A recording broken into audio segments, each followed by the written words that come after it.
Ден соолук 1, оору 1000 дейт эмеспи. Аба ырайынын кескин өзгөрүшү менен оорулар козголо баштаары бышык. Ал эми бул убакыттарда өзгөчө сасык тумоо күч алат. Бул дарты дем алуу жолдору аркылуу чүчкүргөндө оорулуунун буюмдарын колдонгондо жуктуруп алуу мүмкүн. Грипп оорулары негизинен мурун, ооз, көңдөйнөн аба аркылуу жугат. Чүчүргөндө, жөтөлгөндө, сүйлөгөндө. Ошондуктан бул оорулардын оору менен ооруп калган кишилер болсо 1-2 күн ишке чыкпай, окууга барбай, балдар бакчасына барбай үйдө болгону жакшы да.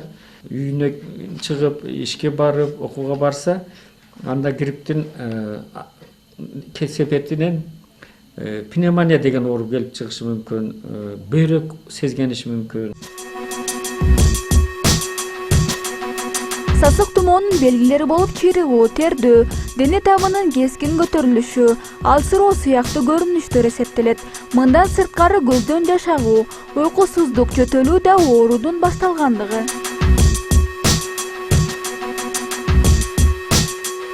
Азыркы күндө сасык тумоо дартын аныктоодо өлкө аймагындагы ооруканаларда атайын каражаттар таркатылып берилген.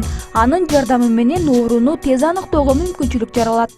Бизде бул грипптин бар экен же жок экенин 15-20 мүнөттө аныктоочу каражаттар менен камсыздалганбыз.